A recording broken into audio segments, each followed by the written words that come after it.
50 cell phones, but at the point of activation, when it's limited to a specific cell phone. My concern, Honorable Speaker, is with the Commissioner, because at the point of activation, then you tie this phone to a specific person, and there is a because you've not defined, and Honorable Speaker, you as me and as a lawyer and yourself, you know that if you don't provide a definition of this activation, what will be put there? What if you put in a spyware? What if at a certain point you can shut down a specific cell phone belonging to specific someone?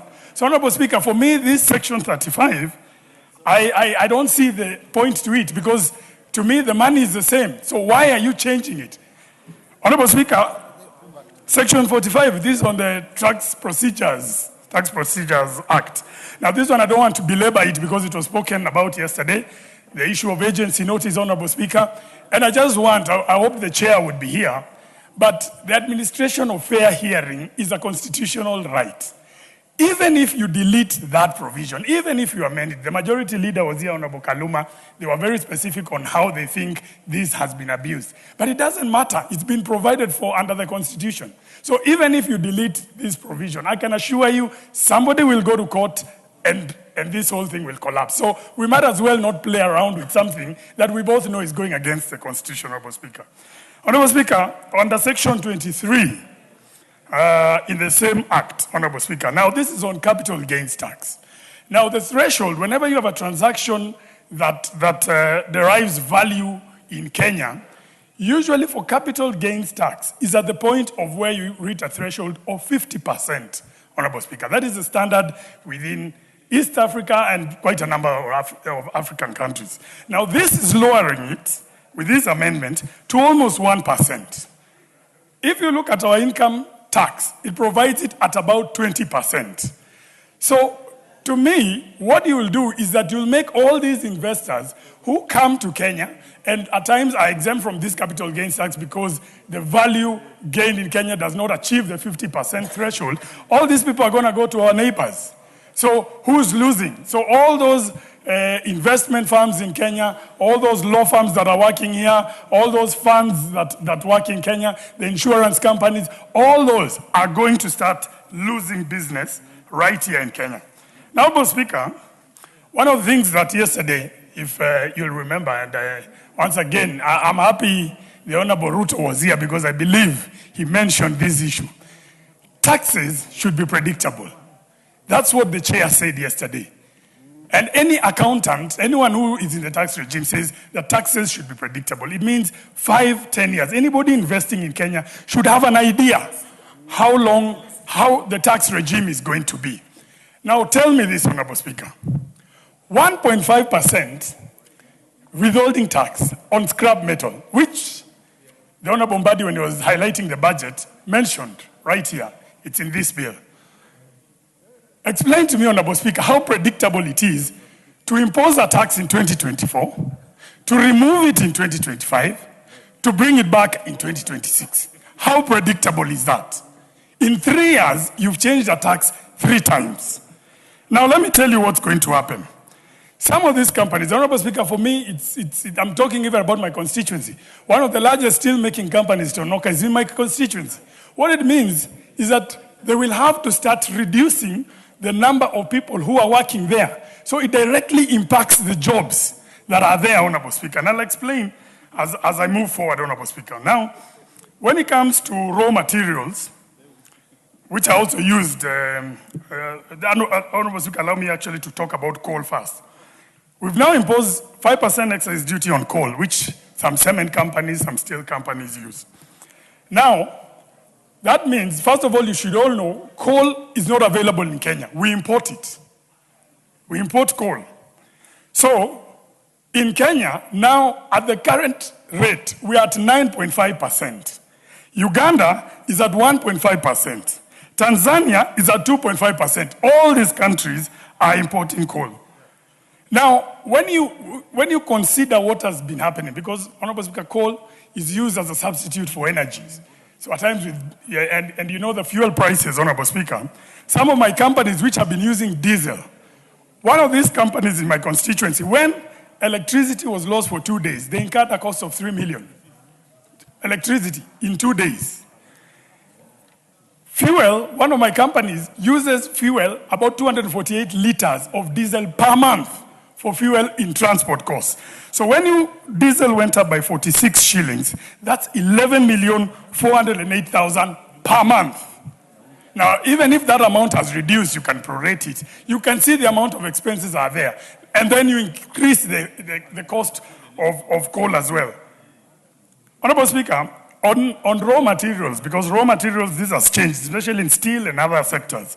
So there's a levy of about 17.5%. Now allow me to stick to the steel companies, Honorable Speaker. Local billets, manufactured locally, $650 USD. Imported billets, $490 USD.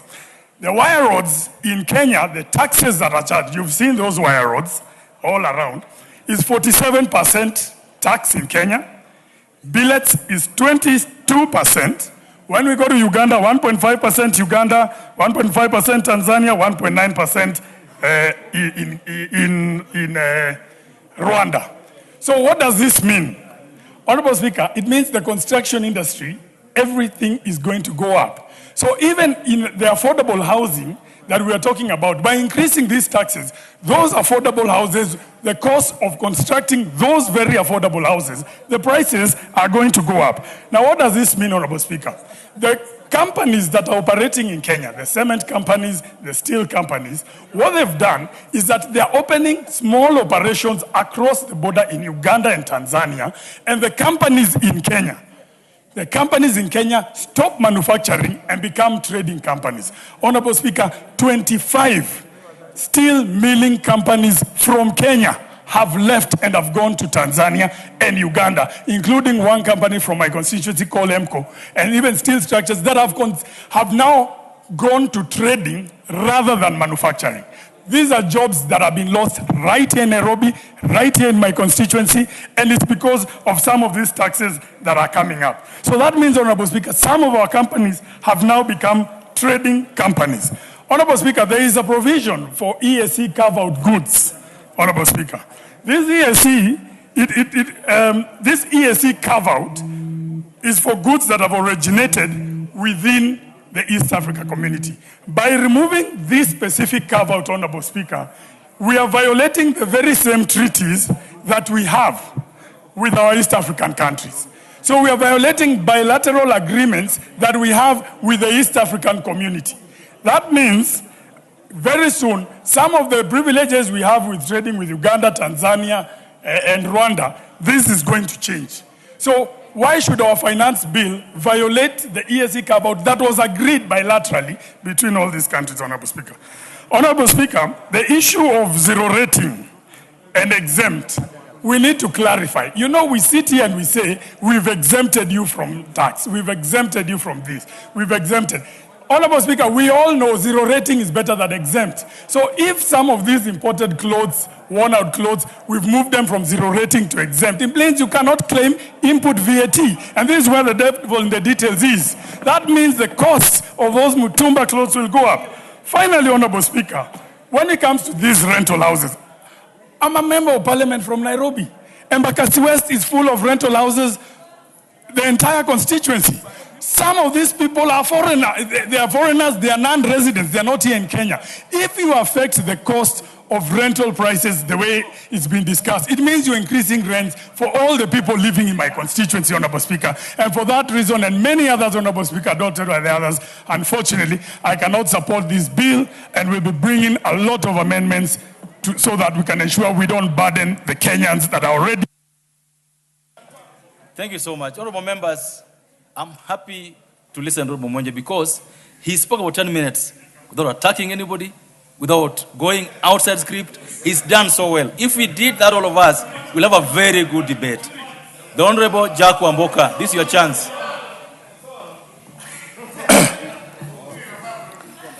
Thank you, Honorable Speaker, for the opportunity to speak.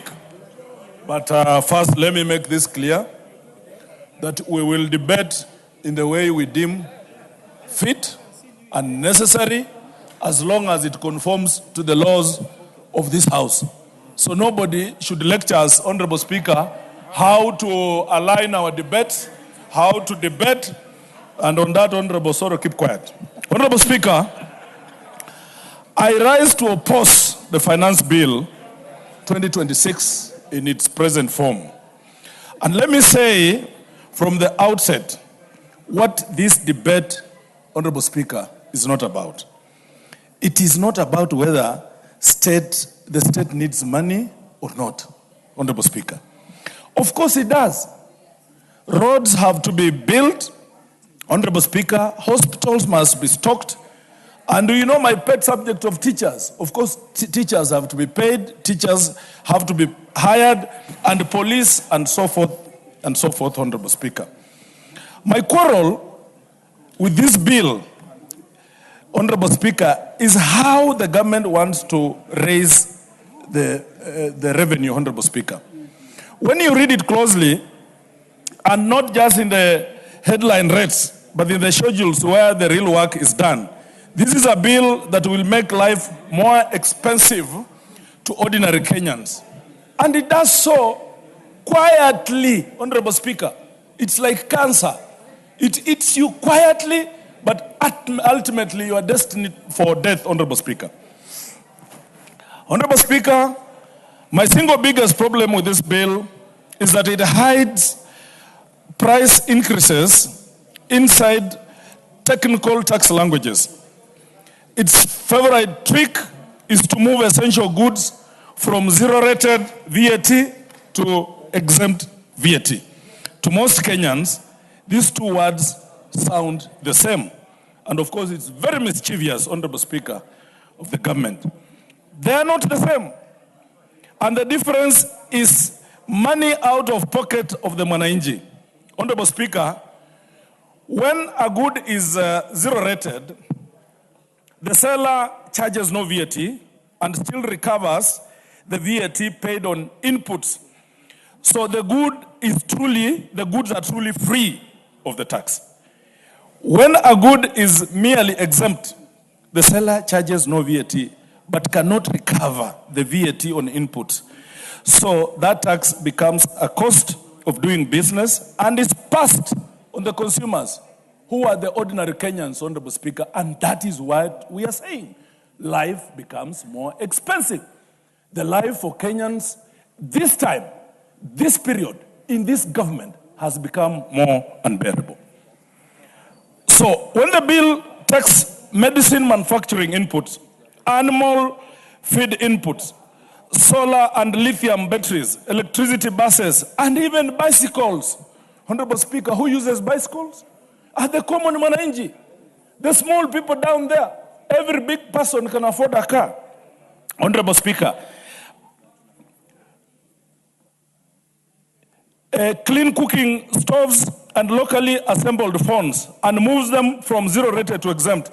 It is quietly pushing costs onto the consumer. The mwananchi will not see a new line on the receipt, but they will feel it at the counter. If you tax the inputs of medicine, medicine becomes more expensive. And that is healthcare, Honorable Speaker. Every government has a responsibility to ensure that it leads a citizenry that can afford healthcare. So if medicines go up, Honorable Speaker, the cost of healthcare goes up. And that is what we are saying, that this government must be relevant to the needs, day-to-day needs of the people, and that the cost of living goes up. And Honorable Speaker, we all represent Kenyans.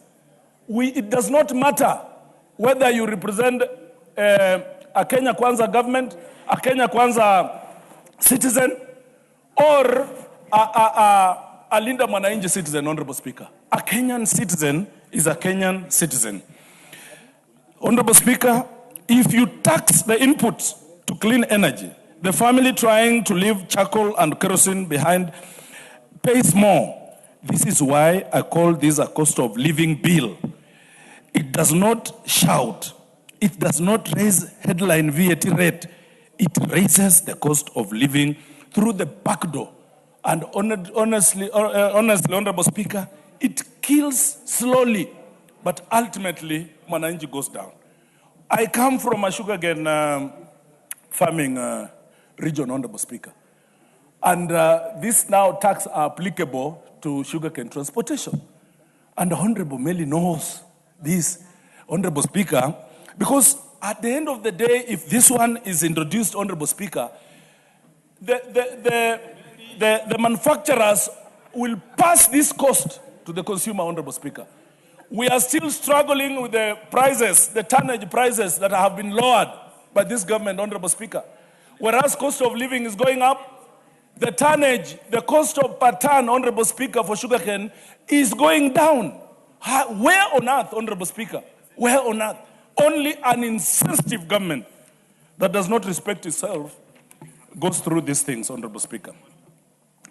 Honorable Speaker, finance bill should not punish people for buying the very goods that our own national policy tells them to buy. We cannot stand in this house and speak about universal health care, food security, and a green economy, and then pass tax measures that make health, food, and clean energy more expensive. This is not a revenue policy. This is a contradiction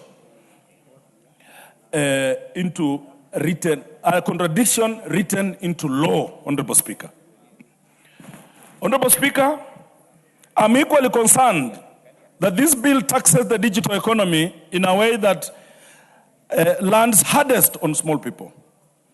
It pulls card payment fees, switching, clearing, and settlement system into a tax net in a way that raises the cost of electronic payment. These are not luxuries. These are the payment roads of a modern economy. The trader receiving money on a card machine, the shopkeeper, the young person paying online, the citizen paying for a government service on their phone, all of them travel these roads, Honorable Speaker. The state asks Kenyans to go digital, to formalize, to leave cash behind. It cannot in the same breath make the digital road more expensive, Honorable Speaker.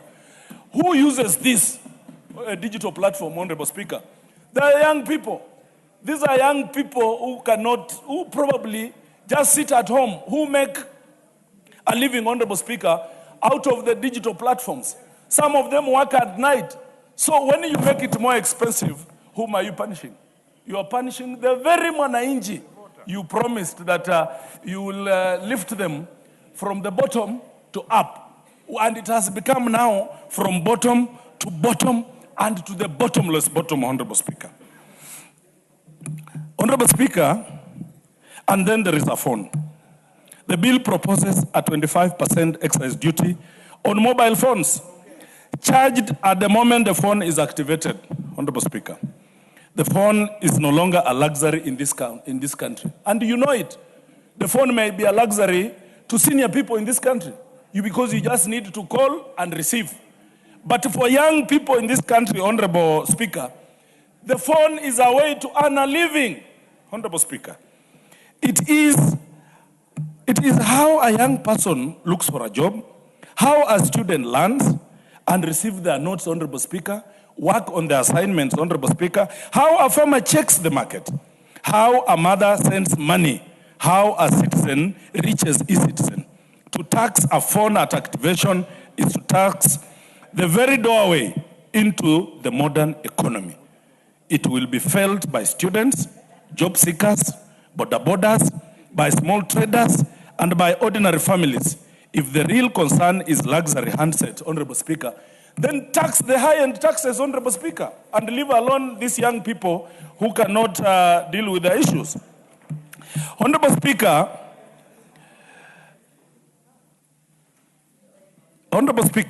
the question before us is, in the end, Honorable Speaker, a finance bill must raise finances in a manner that does not make life unbearable. In this case, Honorable Speaker, the finance bill that we are talking about makes life too difficult for every.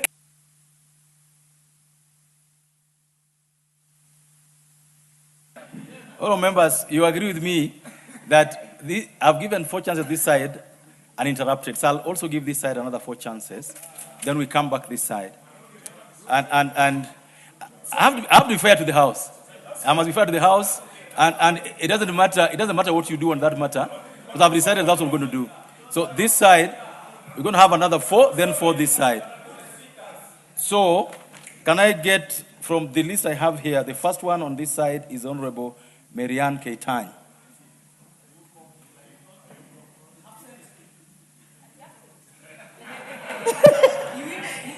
Thank you, Honorable Speaker. I know they are usually used to me sitting at the front there. Today, I decided to sit next to Honorable Mukunji so that we can converse a little. Honorable Speaker, I stand to support the finance bill that is laid before us.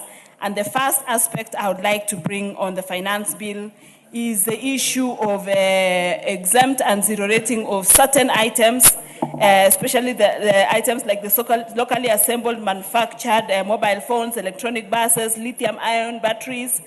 The bill initially proposed that these items be moved from zero-rated to exempt. But the proposals that have been put on this bill is that these items will go back or will be reverted back to zero rating, because that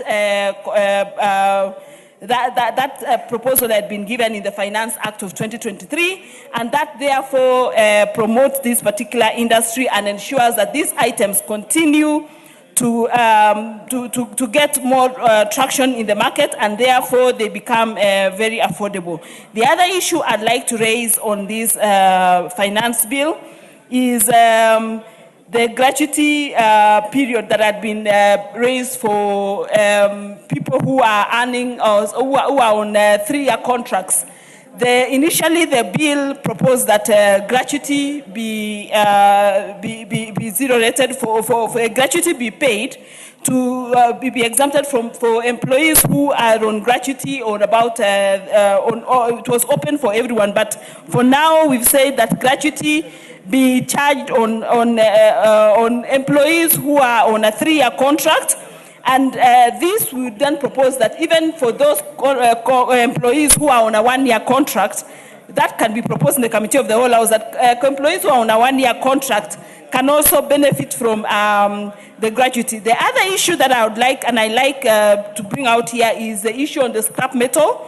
You know, scrap metal is an area that has been used to kill a lot of our infrastructure, mainly things to do with copper cables and those infrastructures that assist a lot in our electrification, rail, and there's a proposed a proposal of a 1.5 withholding tax on the sale of scrap metal materials. One, this is going to regularize the market so that all sales of scrap metal will then conform to what is happening in industry. But more importantly, it also secures the scrap metal.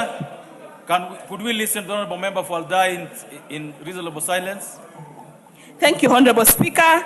The one thing that it also does is that it also ensures that the scrap metal revenue that is going to be benefited from scrap metal dealers, the income from it is going to be regularized so that every person, every sales or every business then is able to pay taxes. And one thing, Honourable Speaker, that I notice is that many people don't want Kenyans to pay taxes, but we need the taxes to be able to run this country. And therefore, proposing the 1.5% withholding tax on sale of scrap. Order. Honourable, where's your card? Where's your card? No. I can't see it. Intervention in the house are not. In this house, you don't stand up and raise your hands. You put your card in. Proceed. Thank you.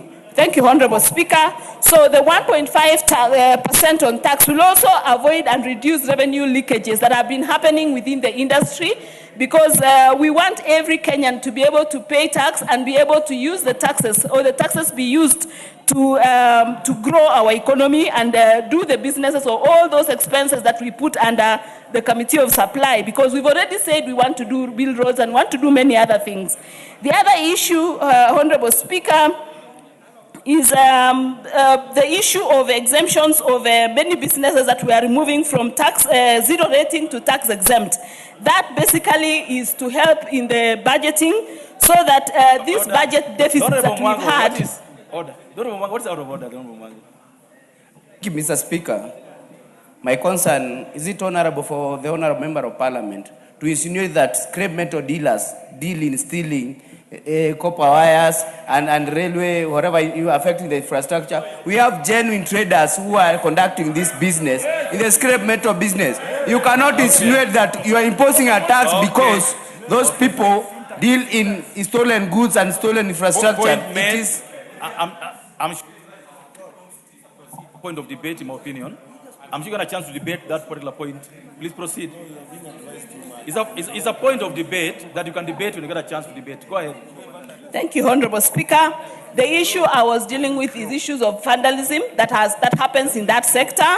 And therefore, Honorable Speaker, that issue of vandalism, which we know happens in this country, I have not said the scrap metal dealers, but they deal in, most of them may deal in vandalized items. So the issue of introducing the 5% tax, 1.5% tax return will also aid in helping that particular sector become regularized. The other issue I needed to raise, Honorable Speaker, is that most of the taxes that we've now reduced from zero rating to from zero rated to tax exempt is to also ensure that the budget deficit that we see in our books is reduced, because one of the main issues that we have in terms of our budgets and in terms of debt for this country is the budget deficits that we see because of many items that are zero rated. By removing them from zero rating to tax exemption, Honorable Speaker, will allow that our budgeting become neater and our books become neater, because many times our books are looked at when we want to advance or borrow monies, and therefore that will help our tax incentives. The last issue that I'd like to raise, Honorable Speaker, is on the issue of mitumba. I think a lot of our members have talked about mitumba, and I want to say that the proposals that are here do not plan to raise taxes on mitumba clothes, as opposed to what has been put on the floor. The proposals that we have here is not to raise any mitumba.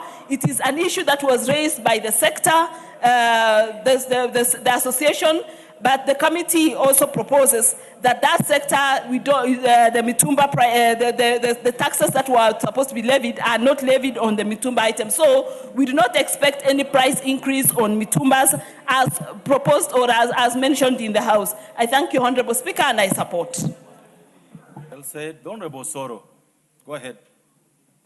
This time not a point of order. This time was debate. Thank you very much, Honorable Speaker. Honorable Speaker, from the onset, I want to say that I support the report by the committee entirely. And I want to be very particular on the matters that have been raised by our colleagues. Honorable Speaker, this House has been told that the report or the proposal in the finance bill seeks to raise the tax, the tax on the 16% on mitumba, Honorable Speaker. Far from it, Honorable Speaker, or to the contrary, is that what this particular bill seeks, Honorable Speaker, is to completely move the mitumba to exempt status. Currently, Honorable Speaker, people pay, or those vendors that deal on mitumba clothes, Honorable Speaker, pay 16%. But looking keenly on the first schedule and the second schedule, Honorable Speaker, and in particular, I think clause 21, that has been deleted. It's no longer there. There is nothing called increase on the percentage of mitumba imports, Honorable Speaker. So that is one of the lies, Honorable Speaker, that this House is being told. Honorable Speaker, this House has also been told about the non-resident landlord's tax. I need to say that again, because I've heard it and I almost believed it, that there is tax increase on mitumba. Could you just please say that again? And I really hope that the honorable members are listening. And the Honorable Speaker, if you can protect me from the Honorable Majority Leader and the Deputy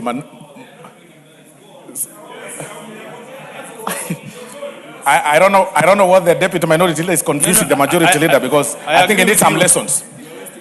But Honorable Speaker, this is my point. Far from what they are telling people, Honorable Speaker, that there is a 16%, I mean, there is an increase in the taxation on mitumba, Honorable Speaker. The first schedule of this bill, Honorable Speaker, and the second schedule speaks to the contrary. There has been a 16% tax, Honorable Speaker, on the mitumba, which has been deleted, Honorable Speaker. under clause 21, Honorable Speaker, in the previous bill. So when they tell people that mitumba price will go high because of the increase of taxes and everything, that is a lie, Honorable Speaker. Number two, in fact, it's actually being moved to exempt status. It has been 16%. Now it's being moved from 16% to the exempt status, Honorable Speaker. That should be clear, and I'll challenge any person that will rise to speak, Honorable Speaker, to speak to the contrary with the bill, Honorable Speaker. That is one. Two, Honorable Speaker, they have told you, or they've been addressing this House, Honorable Speaker, saying that there is an introduction, Honorable Speaker, of the non-residents landlords tax, Honorable Speaker. What do we have currently, Honorable Speaker? Honorable Speaker, landlords pay tax at the rate of 7.5% currently. All the landlords that own the houses, Honorable Speaker, pay 7.5% in terms of tax, Honorable Speaker. Even the non-residents, Honorable Speaker. Members of this House, Honorable Speaker, who are well-schooled will tell you that you cannot tax on a single item twice, Honorable Speaker. What usually happens with the taxes on the landlord's income, Honorable Speaker? Currently, Honorable Speaker, landlords pay, the non-resident landlords remit their taxes through their tenants, Honorable Speaker. They are not residents of this country. They live, for example, in the US. They work somewhere in, in Europe. It is the responsibility of their tenants to remit that particular 7.5, Honorable Speaker, on behalf of the non-residents, landlords, Honorable Speaker. And this should be very clear. Currently, it is at 7.5%, and all landlords pay. All of them, whether it is residents or non-residents, as it is right now. But now, the non-resident landlords, Honorable Speaker, remit their 7.5 through their tenants that live there. So what this bill seeks, Honorable Speakers, to do is to at least reduce the hassle by the tenants, Honorable Speaker, not to be remitting on behalf of their landlords. I mean, it is just to tell them, hey, you non-resident landlords, pay or remit your taxes directly. It does not seek to introduce a new tax. It is not new.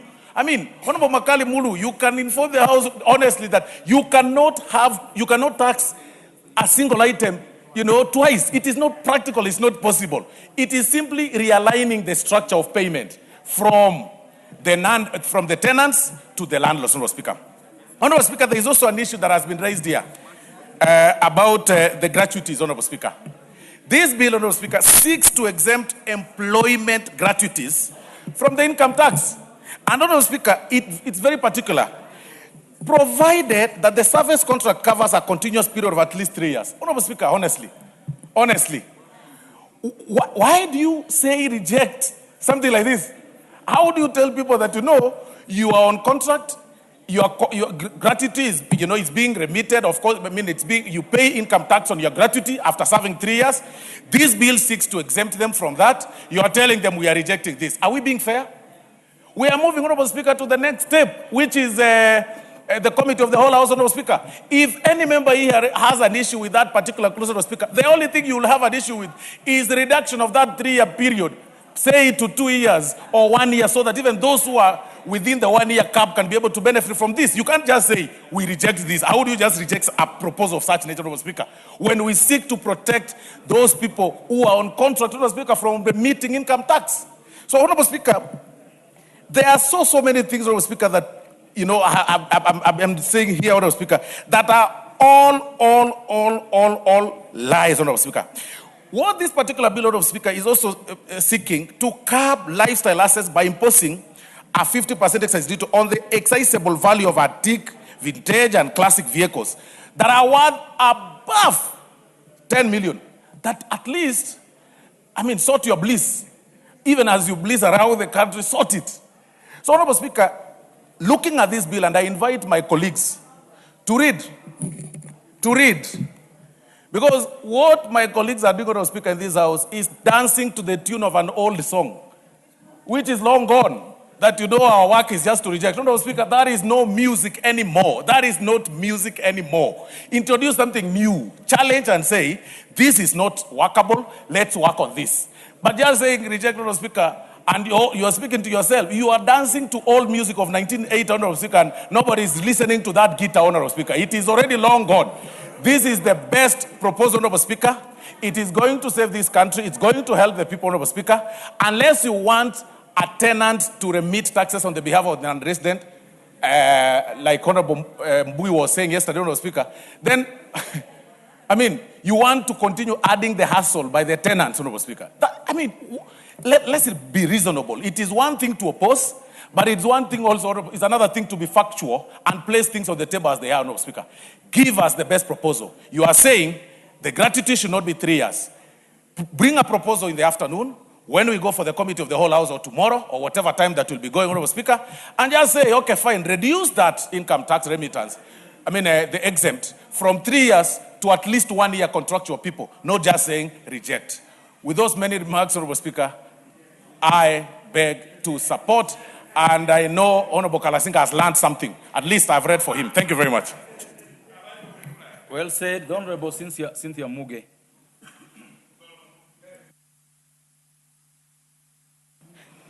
Thank you, Honorable Speaker, for giving me this opportunity to add my voice to this finance bill of 2026.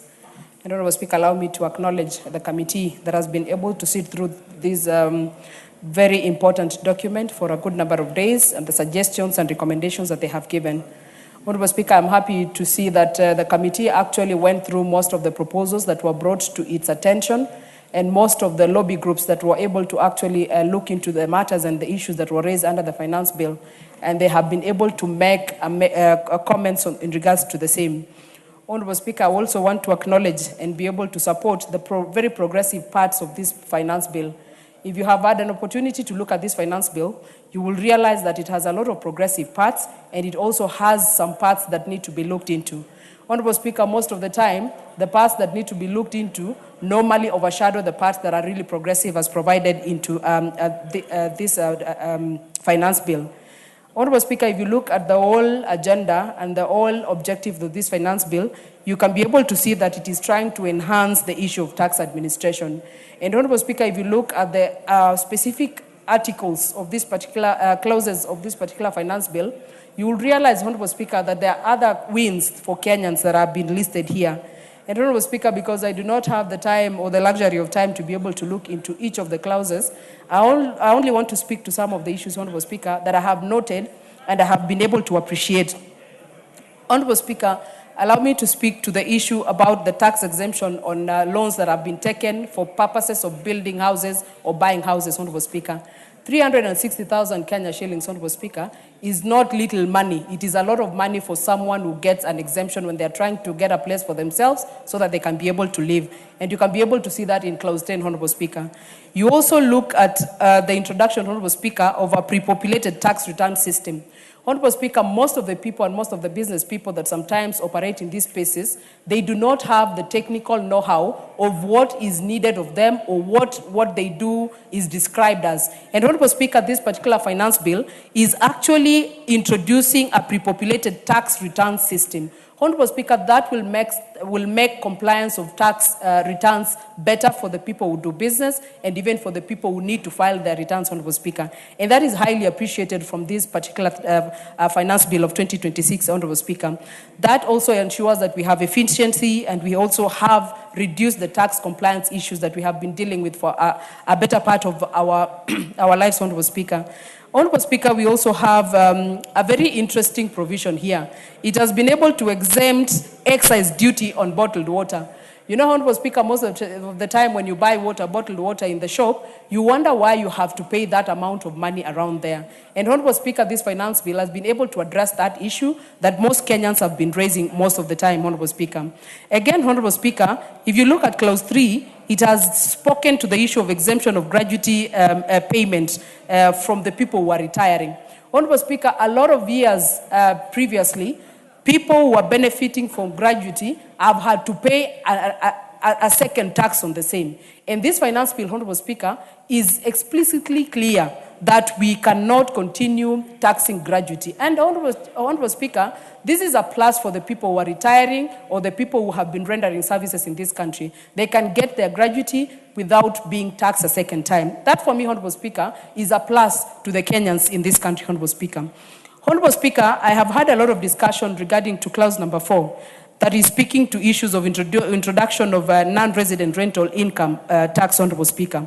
Honorable Speaker, if you are not a citizen of this country and you have some property, Honorable Speaker, that puts some money in your pocket, it is only fair, if you ask me, Honorable Speaker, that you also substantially and fairly contribute to tax, the tax contribution in this country, Honorable Speaker, so that we are able to then broaden our tax base. And Honorable Speaker, I don't think this is something that should be questioned. You know, some people and most of the members here, Honorable Speaker, have had an opportunity to travel to other countries. When you go to those other countries, Honorable Speaker, there is a lot of restrictions as to who and who can be able to acquire property, especially the developed houses, Honorable Speaker. There's a lot of regulations in that country. And I don't think, Honorable Speaker, it hurts anyone for the people of Kenya to also be keen enough to make sure that anyone who comes here to invest and is able to enjoy anything and income that comes from the investment here also fairly contribute to the tax of this country, Honorable Speaker. And I think that is progressive, Honorable Speaker, as much as there's a lot of discussion around it. I support it and I think it's really progressive. Honorable Speaker, I have also looked at clause number 29, which is speaking to the invoices for tax purposes. Honorable Speaker, there was a provision that said you must be registered to be able to do the issues of tax remittance. Honorable Speaker, most people that actually do business that is actually supposed to be able to give to pay tax have been using the lack of registration as a reason why they cannot contribute to these taxes, Honorable Speaker. And Honorable Speaker, I think this particular provision of clause 29 is helping us, Honorable Speaker, so that everyone who is actually doing business and everyone who gets something from somewhere is also able to contribute to this country, Honorable Speaker. Again, Honorable Speaker, lastly, before I sit down, I have seen under clause number 31, the VAT at 16%, the normal percentage, Honorable Speaker. This one is going to help us under the public-private partnerships. You see that this finance bill, Honorable Speaker, has been able to speak specifically on the 16% VAT for any goods or services that are being brought around here so that they can help us or they can be able to deliver a service under the private-public partnership, PPPs, Honorable Speaker. And I think, Honorable Speaker, this is helpful because we need a lot of PPPs for us to be able to implement some of the projects that we have around here. Lastly, Honorable Speaker, you know, when you're looking at tax, at the tax issues, Honorable Speaker, the government, and especially the government of Kenya Kwanza, has also made commitments previously. Part of the commitments that it's been able to make, Honorable Speaker, is about the intention to limit zero ratings of items to only items that are being exported from this country. And I think it's fair, Honorable Speaker, because as an administration, you must be able to action the words and the promises that you give to the people. So part of the promises that the Kenya Kwanza administration has given, Honorable Speaker, is to make sure that zero rating is limited to the exports. That is one, Honorable Speaker, to make sure that every person who can be able to do something and be able to export it somewhere else gets to have a tax relief. And Honorable Speaker, the discussion about what can be zero rated and what can be tax exempt is a discussion, Honorable Speaker, that I think as a country and as a people and as a leadership, we should be able to also enlighten our people so that they can have clear understanding on what is zero rating and again, Honorable Speaker, what is a tax exempt. And for this case, Honorable Speaker, I want to support that Kenya Kwanza administration is actually actioning the promises to make sure that zero rating is actually given to export products. So, Honorable Speaker, I want to say that I support the committee's report and the way it has been able to go through the proposal on the finance bill, and I support the provisions that have been given here. And the few provisions, Honorable Speaker, that we have a problem with is the reason why we are here today, so that we can sit during the committee of the whole House and be able to bring amendments that will then make those provisions a little bit more progressive than they are as we speak, Honorable Speaker. So I support the finance bill and I support the committee's report on the same. I thank you, Honorable Speaker. Thank you. Honorable members, today we have students visiting us from Chambogo Secondary School, Wingi West constituency, Kitui County. We have students sitting in public gallery from Jansil Junior School, Kajedo North, Kajedo County.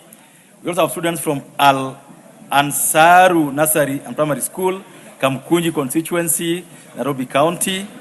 We got students in the speakers gallery from Kilimani Senior School, Langata constituency, Nairobi County.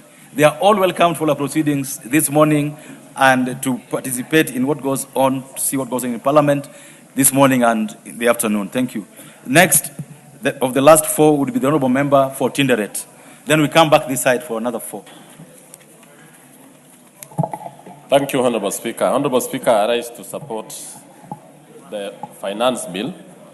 More importantly, the finance bill that went through extensive public participation, and more importantly, the report that the Finance Committee led by Honorable Kuria tabled before the House.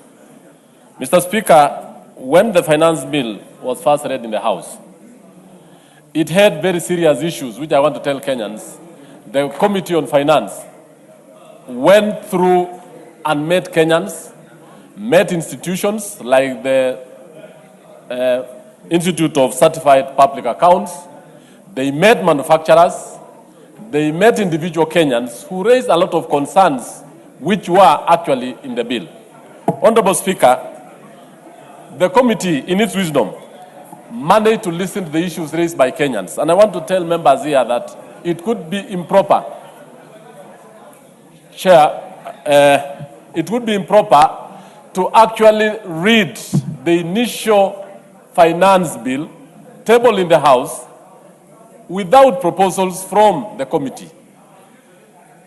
Madam Speaker, the purpose of this finance bill actually is to actually address the issues, and the report itself to address the issues that Kenyans raised across board.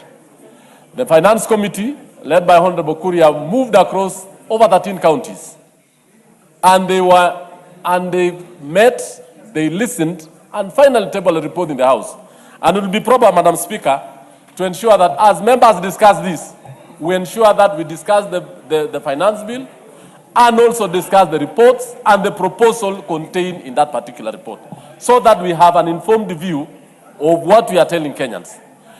Certain issues that have been proposed, there are a number of amendments which we as members of the House are going to propose to ensure that we have a finance bill that is actually addresses the interest of the Kenyans. Madam Speaker, we have the issue of strengthening international compliance by aligning Kenyan tax framework with standard global practice for trusts and virtual assets. Madam Speaker, there are a lot of issues that Kenyans have raised, especially even on rental income or non-residents. The issue was that the non-resident tax on rent was actually owned the person who is paying tax. But now it is the owner of the house to do it, and it still stands at 7%. There is no much difference, and has not been raised to 30% as alleged by members from the opposite aisle. Madam Speaker, we also have the issue raised by the motor vehicle manufacturers on the electric buses and all those other issues. Zero rating it and exempting it would have given a lot of burden to Kenyans. And I want to thank the committee because they have actually zero rated it and retained the initial response from Kenyans. And I really say this because a number of members in the House are trying to incite the public that the finance bill is not listening to Kenyans. This finance bill, especially on the issue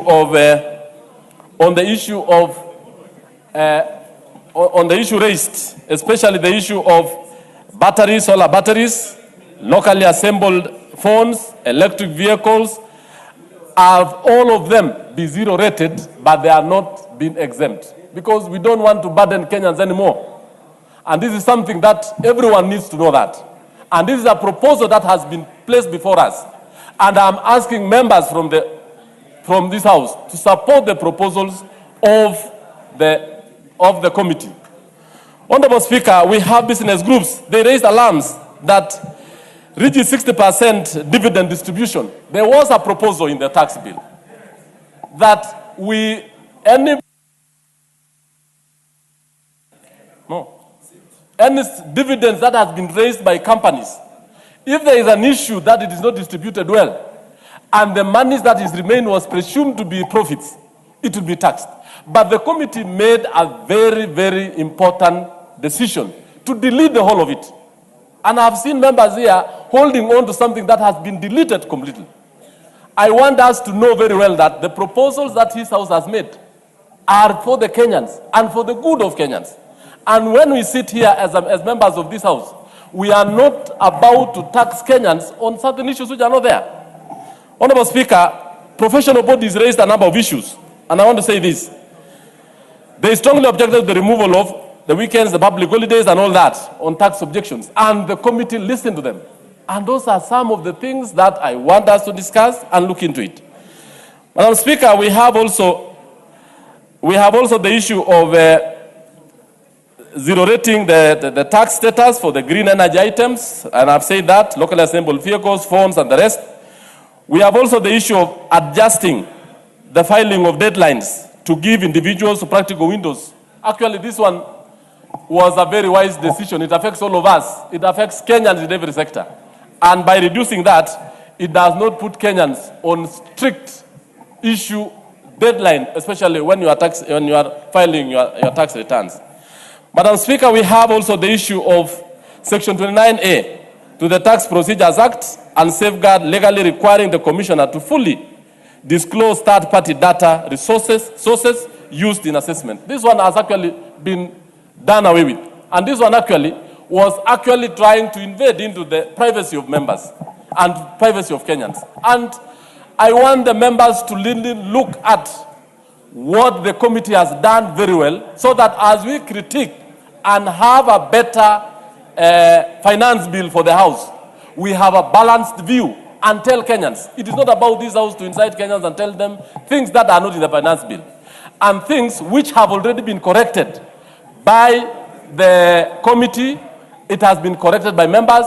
Already we have proposals to make sure that what the House is going to arrive at and vote for is a finance bill that is going to spur the growth of the economy, to spur the growth of businesses, to make sure that we get the revenues which are actually within range. We are not going to have things that are out of... Lastly, Madam Speaker, we have the committee deleted the punitive proposal on mid-dispute agency notices to robustly defend taxpayers' constitutional rights to fair justice. I want the House to really have this very clearly, that the committee decided that we need to remove punitive proposals on dispute agency notices. Those ones are actually going to affect the taxpayers. And we as members of this House, we are here to defend a taxpayer, and we are also to ensure that this finance bill, which we have it here, is going to make sure that the taxpayer is going to operate in a very fair, in a very objective society, and more importantly, to make sure that this country grows into a better country. There is an issue which, Honorable Speaker, everyone has been talking about, the mitumba. And I want Kenyans to listen to me and on this particular issue. Every other time, Kenyans have been paying 16% on mitumba. But this time, it has been exempted. And that means all the mitumba traders are now going to have better profits. The fact that it was a proposal in the finance bill, the mitumba businesses came to the finance committee. They appeared. They gave the proposals, and the committee listened to them. And when they listened to them, the committee therefore made proposals that let mitumba in this country be exempted, not to be VAT at 16%. Who is the beneficiary? It is the Kenyan. It is the taxpayer. It is the mwananchi. And this is actually going to assist us as a country. Madam Speaker, we also have issues of the bill was trying to establish 25% extra duty on excisable value of telephones for cellular and wireless networks. This one, Honorable Speaker, the committee made proposals to ensure that we don't take the issue of excise duty further to the use of the phone. and they made proposals that this be removed. And Honorable Speaker, these are good things which the bill is trying to address. And I want members in this House to ensure that we critique and give proposals where it's due, but not actually to use it for political mileage. Honorable Speaker, I think this is a very good finance bill, which we need to support as a House, and more importantly, to make it better for Kenyans and raise revenue, which is actually going to spur the development of this nation. Look at the roads, look at the housing network, and most of the things that are going on. Madam Speaker, I rise and support, and I support that we are going to bring proposals to even make this finance bill one of the best finance bills we have ever had. Thank you, Madam Speaker. Very well, honorable members, there is a lot of kindly don't lift up your hands. I have you here on this screen. We have a lot of interest. If we keep it short, a lot of us can be able to speak. Honorable member for Kitui Central, Makali Mulu. Yeah, thank you so much, Honorable Speaker. Honorable Speaker, I also want to add my voice into this important discussion. Honorable Speaker, I've been seated here since yesterday, listening to contribution by honorable members. And Honorable Speaker, I think it's important we put a few things to perspective so that members can debate from an informed position. Honorable Speaker, this finance bill, this one, the green one, is a product of the executive. What did the executive do? They went through their own public participation, and this bill went through the cabinet. And it is after the cabinet's approval that now it found itself into this House. So what does it mean, Honorable Speaker? It means the intentions in this bill are what the executive intends to do to the Kenyans in terms of taxation, Honorable Speaker. Now, after coming to the House, Honorable Speaker, it was tabled and handed over to our Finance and Planning Committee. What did the committee do? They conducted their own public participation, and as a result of that public participation, we have a committee report. This committee report has not been adopted by this House. It is a proposal which will now be discussed when we go to the third reading of the report. So, honorable members who are telling members that the committee has changed anything here, we are here to do that as a House. So as we debate, we need to look at the intentions of the executive and the intentions of the representatives of the people who already we have a committee report which has come to us. So I want members to be free to debate the executive intentions and the intentions of the committee. Now, honorable members, this finance bill is going to amend a number of other acts of parliament, starting with the Income Act, VAT Act, Tax Procedures Act, and what it is doing, it is amending those other acts which are existing.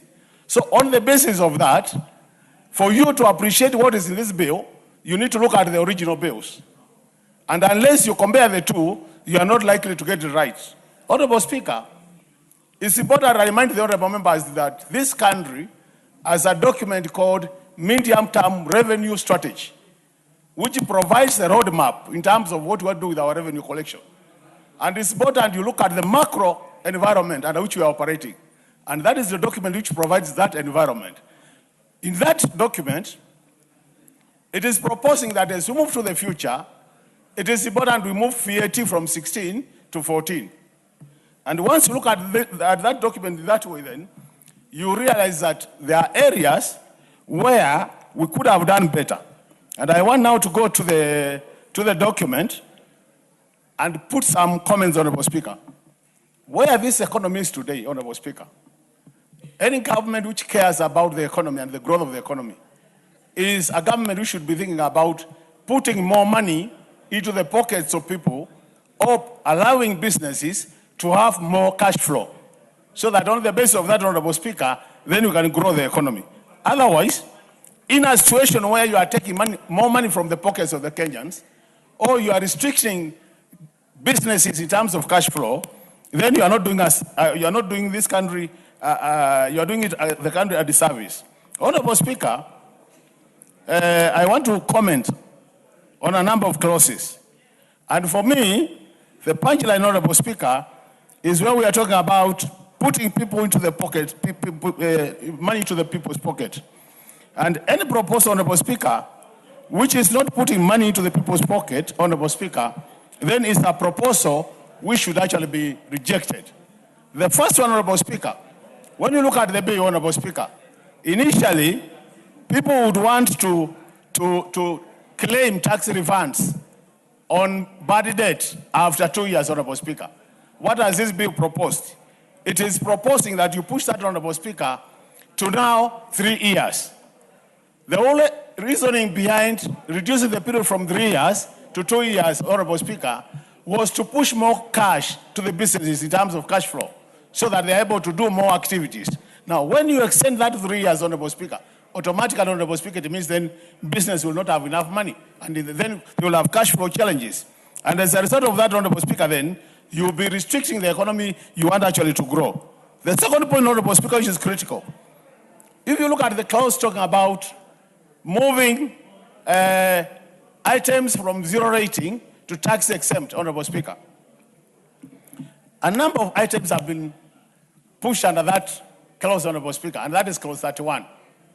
Honorable Speaker, clause 31 of this bill lists a number of items, and I want members to realize this. Anytime you move an item from zero rating to VAT exempt, when it is zero rating, it means you can claim VAT on the inputs to that item. When it is tax exempt, it means you can't claim VAT on inputs. So immediately you move it from zero rating to tax exempt, automatically then you make the item more expensive, because the earlier VAT on inputs will be pushed to the consumer, Honorable Speaker. And that's why you see the issue of mitumba becomes very controversial. I know my colleague has said mitumba is not being taxed. But what has happened, Honorable Speaker, we have removed mitumba from tax exempt, but if you look at the original bill, there is a proposal to tax the income from mitumba by 5%. Now, once you tax by 5% automatically, then the price goes up again. And these are the issues we are saying. So who is targeted when it comes to mitumba, Honorable Speaker? The person targeted is the Kenyan who is at the lowest in terms of income bracket, Honorable Speaker. And what that does is then you make mitumba expensive. And that was the intention of the government. So we are saying it is good that our committee has pushed out that element of profit. But yet, we are not yet there, Honorable Speaker, because, Honorable Speaker, you know, we might make our amendments here, and when they go to the side of executive, then the executive says they don't agree with us, which means you have to raise 2/3. If we don't raise 2/3, Honorable Speaker, then the bill remains as it is. And that's why we are saying, members, it is important that we realize we have to be careful, Honorable Speaker, that we are likely to see the price of mitumba going up, depending on what the executive will do with our recommendations to change the bill. The other item, Honorable Speaker, is the item of rent, Honorable Speaker.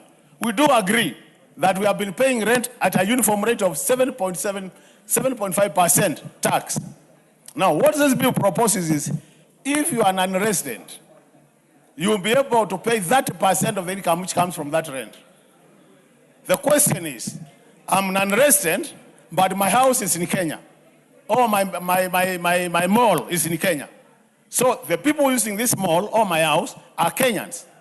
If I've been making $1 million shillings in a month, and the cost goes to by 30%, I have no choice as a business person, but I'll push some of that cost to the tenant. And that's what we are saying again, by pushing more cost to the tenant, you'll still be getting more money from the tenants. And that means you'll be making things worse instead of improving them. So, honorable members, this item, while it looks very beautiful, honorable members, what it is is an item order? which will become controversial. Dr. Makali, there is a point of order from Honorable Ruto. Thank you so much, Madam Speaker. With due respect to my senior and my good friend, Dr. Makali Mulu, who is a well-known economist, I think on this part of non-resident rental income, profit out of it, we have to agree that these two people cannot compete together, a resident and non-resident, in the sense that the profits that are generated by non-resident shall be repatriated. So the order is, he has to be, the point of order here, Madam Speaker, is that I want to invite my senior in that aspect, knowing that the profits that are generated here to be repatriated is going to discourage economy, and you cannot have the two together to compete together. Order. We must provide an avenue for the local, for the resident. Honorable Ruto. Thank you. Honorable members, we had done very well, and we had actually done very well. Honorable Makali Mulu, Yes. treat that as a point of information which you had not agreed to. Honorable Speaker. Continue. Honorable Speaker. It is a point of debate. Continue with your submission. Honorable Speaker, what I wanted to say is this. Irrespective of who owns the house or the mall, it is a Kenyan who lives there, and immediately the cost of that taxation goes up, that will be transferred to a Kenyan. That's what I was saying. The third point, Honorable Speaker, is the issue of VAT on digital services. That is, anytime you transact through your card or M-Pesa, this is supposed to be increasing, Honorable Speaker. Automatically, another good point of money being taken from people's pockets and not helping the economy in terms of growth, Honorable Speaker. Honorable Speaker, there is a very controversial matter here, Honorable Speaker, and I want members to listen to me. This matter of the commissioner of KRA determining your tax assessment through third parties or through other information, Honorable Speaker, is a matter as a house we need to really take time and think about it. Because what it means is that they can use that data, give you a tax assessment, which might not be real, and by the time you start appealing, then a lot will have happened. And in a country where, Honorable Speaker, these things, we know what happens in this country, this is a matter we need to take that and think through. Honorable Speaker, as I conclude, the issue, because I can see my time I'm getting short of time, Honorable Speaker. There is an issue of, Honorable Speaker, the issue of tax brackets. When I look at the committee report, a number of our stakeholders recommended that we review the tax brackets, and I think the whole thinking was the 30% which was promised. Honorable members, if you want to put more money to the people's pocket, and if the committee is really helping us as members of parliament, it is important we factor in new tax bracket bands so that 30,000 Kenyans who are earning less than 30,000 can pay lesser tax as it was promised by the executive. I submit, Honorable Speaker. Thank you so much. Very well. Honorable member for Mavoko. If you're not in the house, Honorable member for Kitui Rural. Thank you very much. Thank you very much, Madam Speaker. I've been seated here since yesterday. And, each side is taking... Honorable members, order. You cannot purport to do the speaker's job. Yes. At all. Honorable member for Kitui Rural, you're on the floor. Yes, Madam Speaker, I've been seated since yesterday. But I will request members to look at the clauses critically. Being a member of Finance Committee, I know what we have done to what members feel they are clauses which are offending. But we also need to look at the clauses, two sides. One, what Mheshimiwa Makali has been talking about, the non-residents, and what Honorable Ruto has been talking about on the same. But you have to know, when you become a non-resident, if you are away for 183 days, you become a non-resident. But the issue is, if I do put up a house in Tanzania, for example, and I'm supposed to pay 30% of the income as tax, as a landlord, I have three options. One, I can bear the tax. Two, I can apportion the tax. Three, I can transfer all the tax to the tenant. But who is the tenant there? It's a Tanzanian. So in this case, the tenant is a Kenyan. So I think it's important we look at this thing, both sides, so that we reduce some of these clauses. Madam Speaker, I've been part of the process of this finance bill, but what I've realized is that nobody really, very few people are talking about the good things in this bill. Madam Speaker, clause 3 talks about tax exemption on gratuity payments to employees who are serving more than 3 years continuously. This clause has two elements. One, it has a bad side because it disadvantages employees who are having contracts of less than 3 years. And it also has its own advantage because it encourages employers to give contracts of more than 3 years. And it's an advantage to the employees because they have a longer contracts. Now they can go to the bank to borrow and invest or develop their whatever. So I want us, when we are looking at these clauses, we look at the positive and the negative side. Madam Speaker, clause 20, it talks about exemption from tax on benefit paid due to death. For example, if somebody dies and he has a pension, he's in a pension scheme, that benefit to the dependents, to the to the beneficiaries, is being exempted by clause 23, which is a positive thing. I mean, we need also to look at some of these things. Madam Speaker, clause 24B is proposing to reduce corporate tax on investors, non-resident investors in petroleum sector. Madam Speaker, you know how much we have been affected by the conflict in Iran.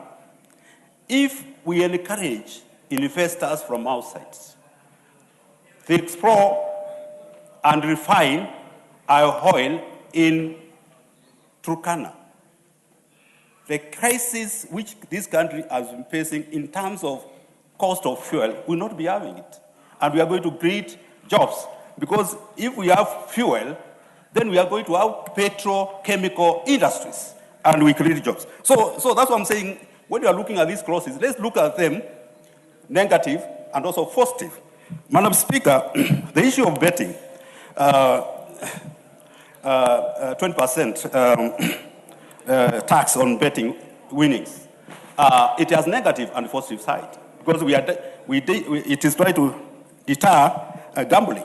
But you see, when we are out there, the youth, they are saying this is part of their income because they are not employed. In fact, I remember in Kilifi, we were told that nyinyi waheshimiwa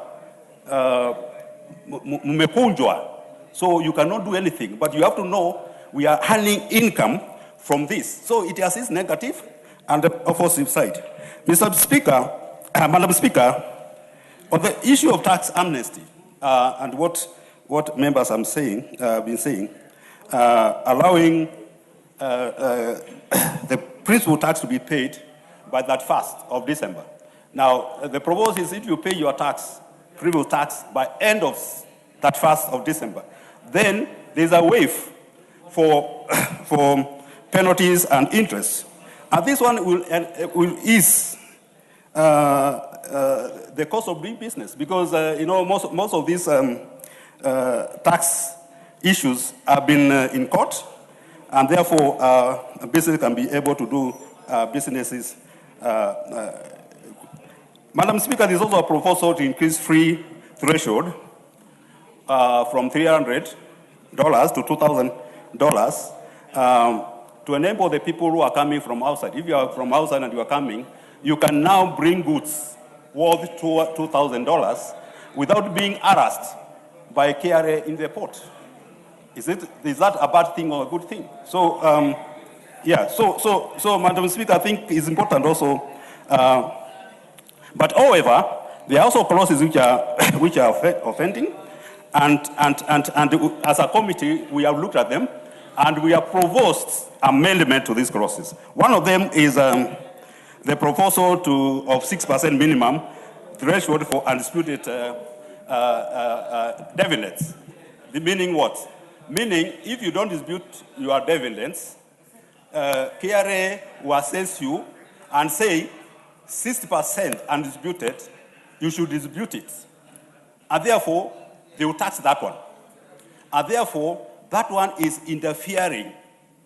As much as KRA want to raise revenue, which is a positive thing, but it's interfering with the investment policy of a company. Because most of the companies, the small ones, want to retain dividends and reinvest so that they can expand.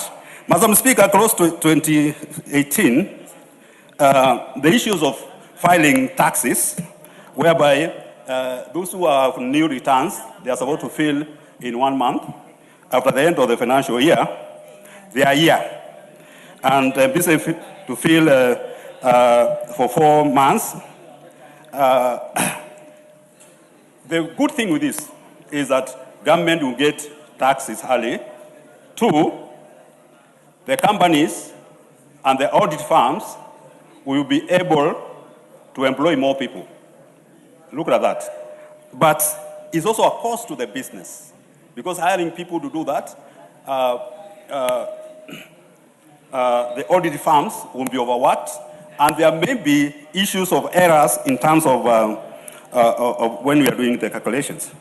Clause 22 is proposing to remove preferential treatment on withholding tax for East African citizens, dividends. If you have a company here and you are from outside, then you are supposed to pay withholding tax. This one, as of course, is going to discourage investors from East Africa. 2, the East African countries can also retaliate. They can also put taxes on our companies. And Madam Speaker, I think we have the biggest investors in East Africa. They are Kenyans, so we also have to be very careful with that. Madam Speaker, on the issue of refunds, clause 28, being reduced from 2 to 3 years, and this is something which we have been debating on refunds, especially on the refunds on VAT refunds, on inputs. Most of the companies have been complaining that, these refunds, they are not coming forward very fast, and therefore they're restraining their businesses. Clause 31 on zero rating, moving goods from zero rating to exempt. If you move goods from zero rating to exempt, you cannot claim input VAT. The issues of transport, raw materials from manufacturing of pharmaceuticals, animal feeds, transportation of sugarcane, if you take that action, it's going to affect the prices. The prices will definitely go up. Therefore, but again, you also look at, we also been fighting what we call tax consumption. I mean, at 2024, tax consumption in this country was 510 billion shillings, which is quite a lot. Your time is up. Member for Kegumo.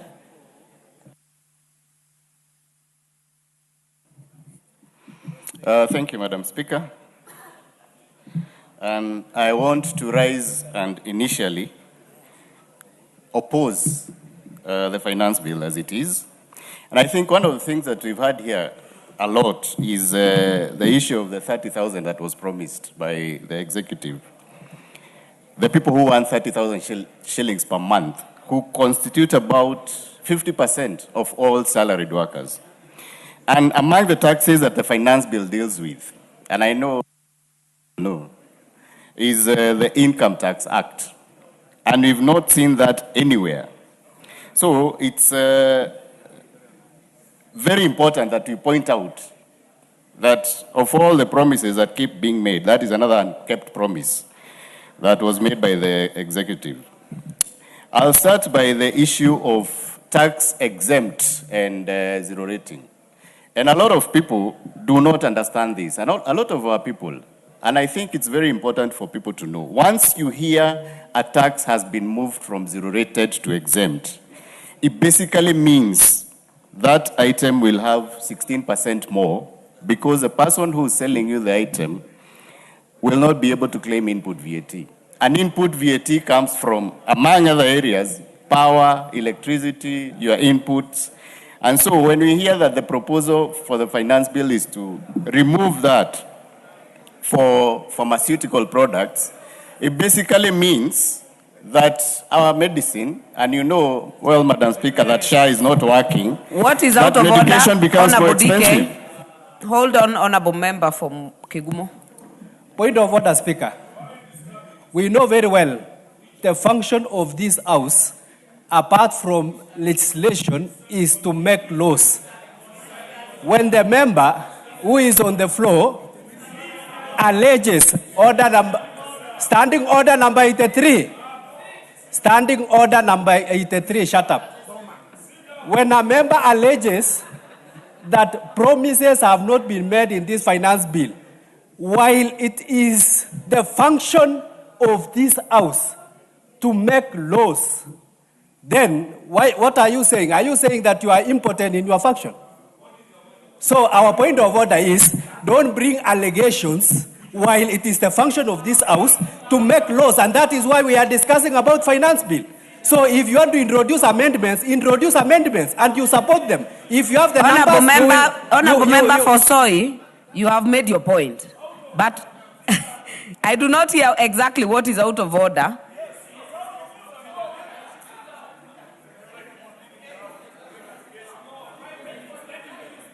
Honorable member for Kegumo. Yes. Did you mislead the House in the matter the member of Soy has? I simply said that, let me tell you something, Madam Speaker. The Finance Bill deals with the Income Tax Act, Excise Duty Act, Value Added Tax Act, Tax Procedures Act, and miscellaneous amendments, plus the Stamp Duty Act. So if the executive, because this document comes from the executive, it's from the Treasury, if they really wanted to deal with the issue of the taxes, they would have brought it. They would have amended the Income Tax Act. And that's what I'm saying. So you cannot, in fact, as you correctly said, his point is pointless. Honorable Manyora, I'm actually engaging you because I have heard you, but I also heard the member for Soy, because then you're saying the debate we are having right now does not hold any water, because it is also in our mandate as a House. And I think that is what Honorable DK has raised. Even as you debate, do not annihilate the same House that you're serving in.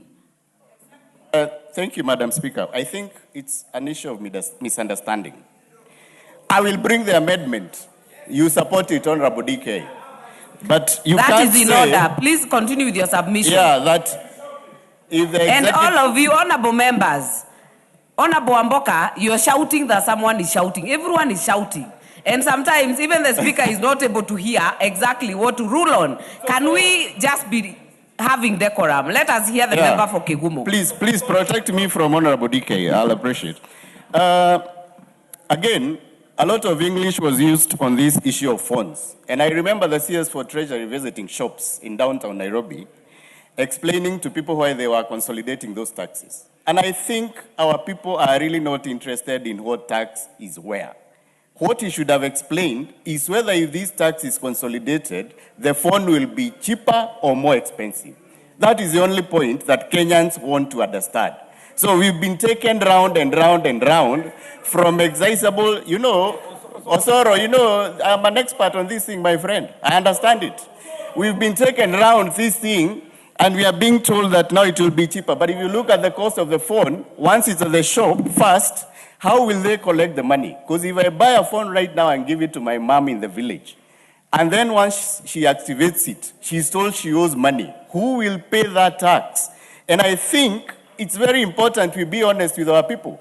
All we are trying is to raise more funds by creating laws that do not Honorable make member sense. for Kegumo. Yes. Order. Do you want to be informed by Honorable? No. I don't. How can I be informed by someone with less knowledge than I have? Surely. Thank you. Yeah, point of information. Order, members. Point of information must be accepted, and you do not have to impute improper motive on your colleague. Just refuse the information. Yes, continue. You have your right. Yeah, and I think another issue that we've had a problem with is the tax predictability. What is out of order, Honorable Chepkonga?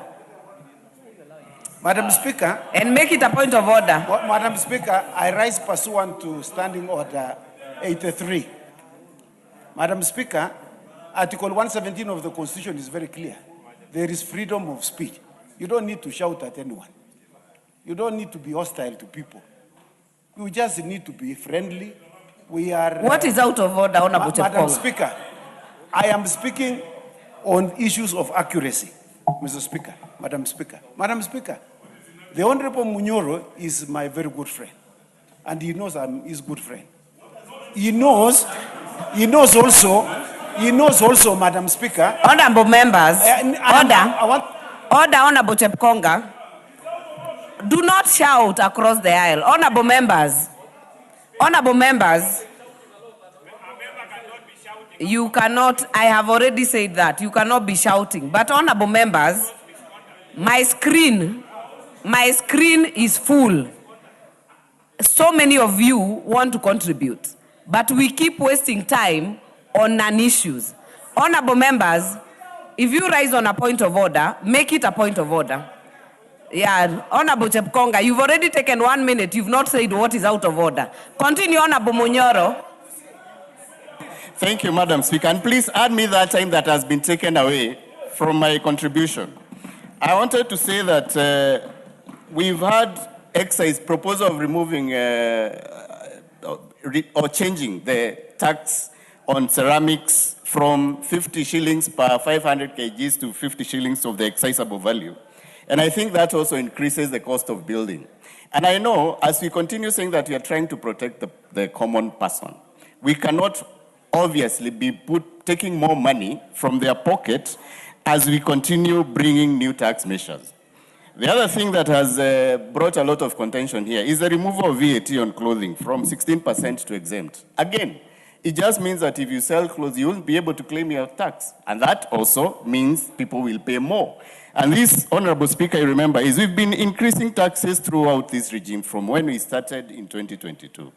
And this tax predictability is where I'm going. With the scrap metal tax, we changed it in 2023. And I was privileged, I was part of the committee. We changed it in 2023, 2024. Again, we've changed it in 2026. It just means that no one can be able to predict properly, even if you are doing a business plan or you want to invest in that industry, where the tax will be next year. And again, we passed a bill here that tax should be predictable. The minimum years we should have is at least 3 years so that someone can be able to plan. And currently, if you are an investor and you come and invest in this country, it means that you will come with a tax regime this year, invest, and then next year, before you even finish construction, it's changed, and that makes it very hard to do genuine business. Scrap metal dealers are business people. They are genuine. Someone called them thieves. They are not. They are people who actually earn an honest living. They should have a predictable tax regime. They are business. They pay taxes.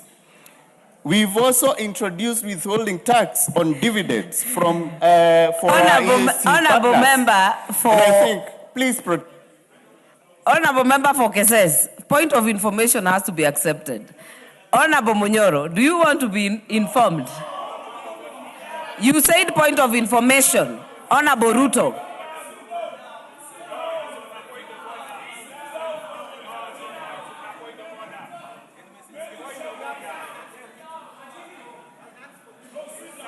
Honorable member for Keses. I am indulging you because you're the vice chair of Finance Committee. Are you on a point of order or a point of information? Point of order. What is out of order? Thank you. The point of order, Madam Speaker, is under standing order number 83. Honorable Amboka and team. Honorable member knows very well. Is it in order for honorable member knowing that scrap metals as it is right now attracts taxes at a regime that is being prosecuted here to simplify? He knows that because the message here you want to give out to members of public is as though scrap metals are not subject to tax. Whereas it attracts taxes as it is. You have made your point. It's not mislead. Honorable member for Kegumo, I would indulge you, even as you debate and all of us, that we stick to matters that you're able to substantiate.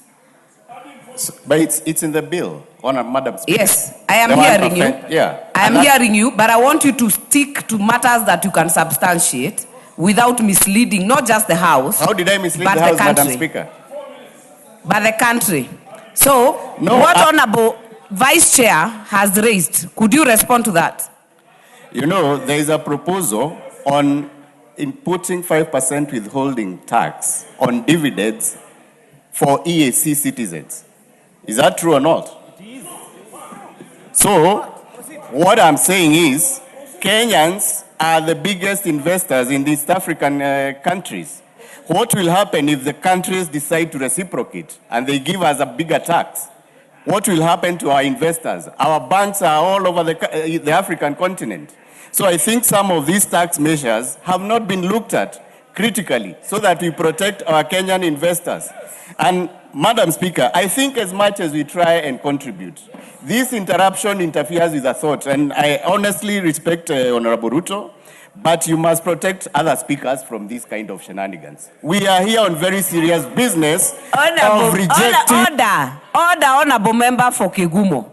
Honorable members, even from my left, you have actually been interfering with the other members on the other side. Point of orders and Standing Order 83 are legal and allowed. Kindly complete your submission.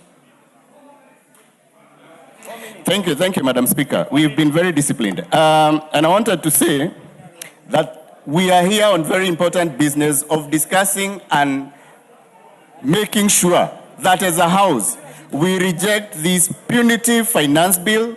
We protect Kenyans from this regime that does nothing else other than trying to get money out of their pockets. We must reject. Thank you, Madam Speaker. Very well. Member for Makwiny, finally on my left, then we'll go to the other side. Thank you, Honorable Speaker, for giving me time to make my contribution to this very important bill that actually shapes our country. Honorable Speaker, I would first like to make two general observations. When you look at this particular finance bill, we are trying to raise the highest amount of money that we have never tried in this country. 4.8 trillion. Honorable Speaker, we are trying to raise the highest amount of money when Kenyans economically they are at the lowest. In my view, Honorable Speaker, this is a finance bill that is not informed by the context that we are operating in. It's a finance bill that is prescriptive but not proactive. So I think it is very important.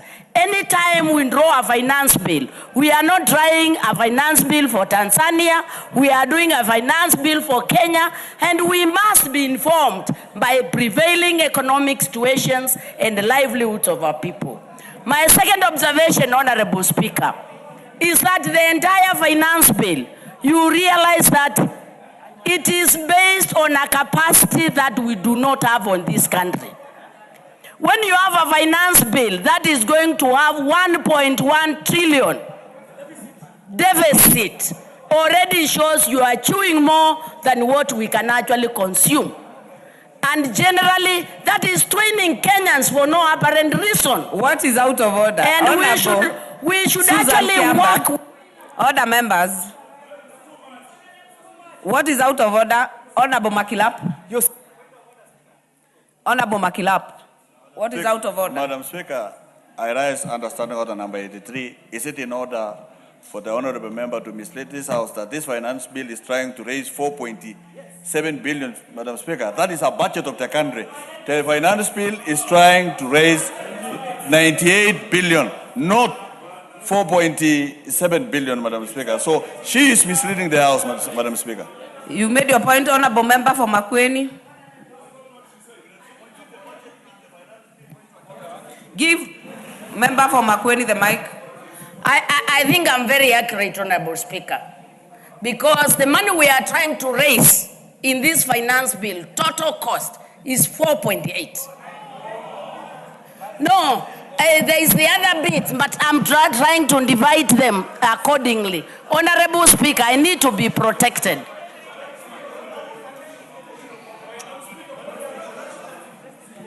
Honorable Member for Makwiny, do you want to be informed by Honorable Wamboka? Of course not. Yes. Honorable members, that shows you how you are accepting information without even hearing who the member is. Honorable Wamboka, you have the floor. Yes. Honorable Speaker, the other side is harassing the good honorable for nothing. Are you informing honorable member for Makwiny? I'm informing honorable members that the member is right, because all that we are doing is geared towards financing a budget of 4.8 trillion. So the member is right and the House is accordingly informed. Sit down and... Order, Honorable Amboka. Honorable Pukose, what is out of order? You know, Honorable Speaker, when Honorable Amboka stood, he was to inform the Honorable Member for Makwiny, not the House, because what he's trying to pass across, Honorable Speaker, is misinformation. This budget, this finance bill is raising 90 billion. Secondly, this finance bill is not addressing the budget deficit as put by the Honorable Member for Makwiny. Yes. It's not addressing the budget deficit. We are not addressing that. So, Honorable Speaker, I think it's important that when members stand to speak... Do not debate, Honorable Member for Endebess. No, I'm just putting... I'm not debating. You know the guys... Order, members. Order. Honorable Kibagendi, take your seat. Take your seat. Take your seat. Honorable DK, point of order. Point of order, Honorable Speaker. Amboka, Dindi cannot inform you. You are not on the floor. Honorable DK. You see, Honorable Madam Speaker, it is very important that when you are debating, you give also facts.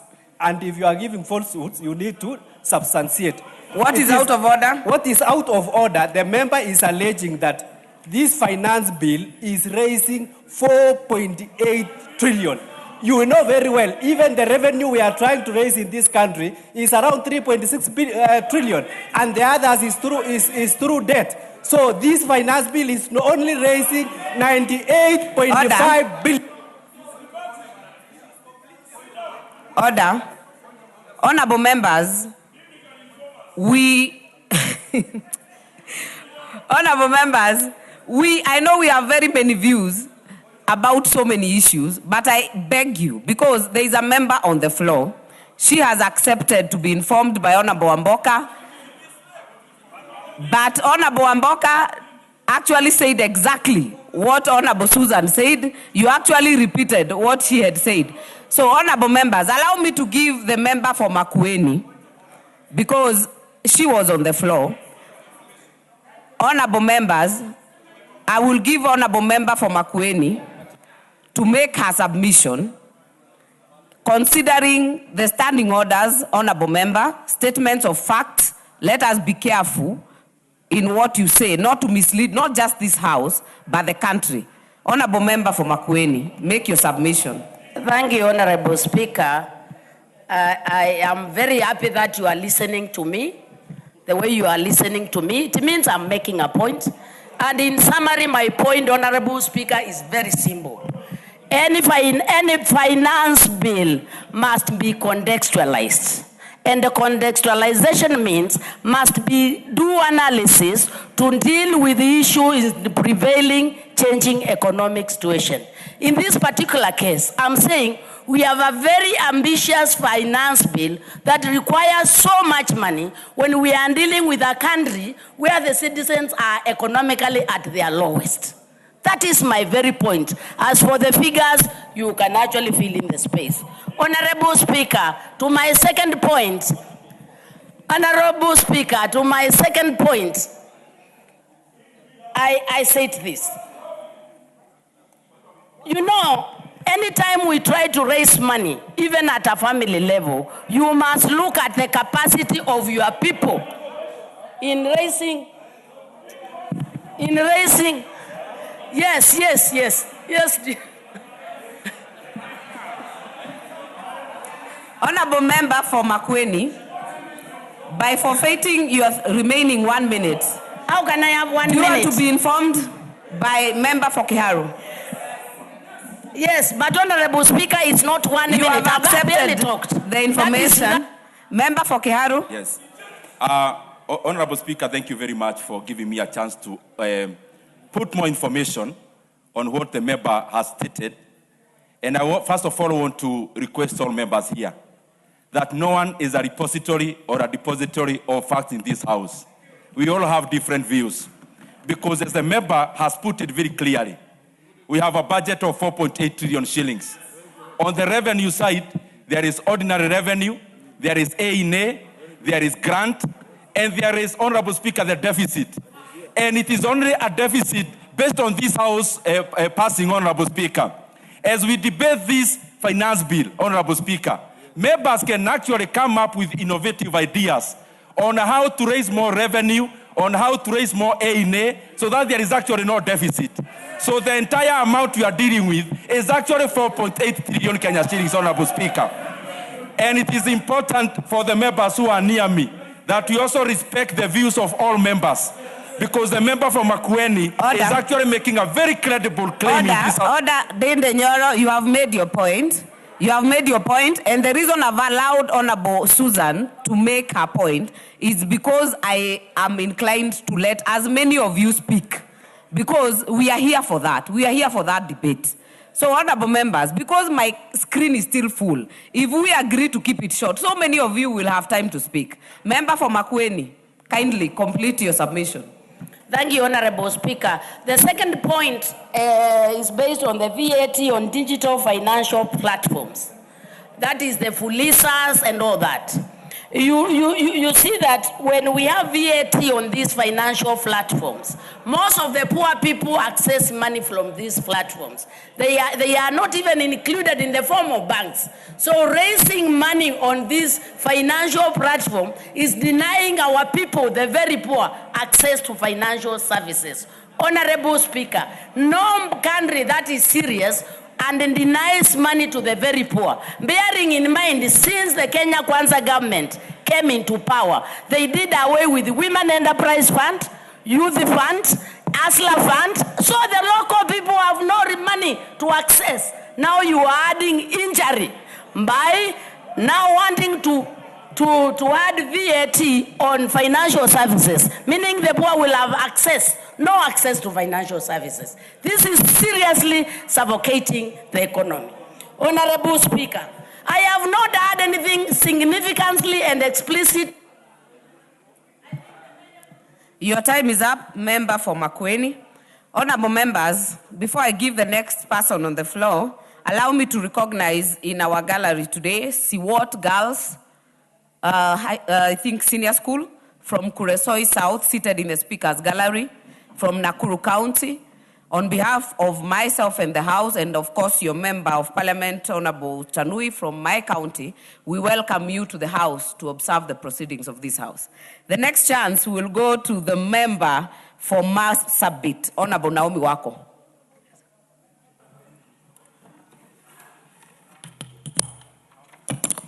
Thank you, Honorable Speaker, for giving me this opportunity to add my voice to this very important debate that is going on our finance bill, and again, to confirm that I support the bill. Honorable Speaker, I also want to congratulate the committee members who have given their attention to this bill and the entire process.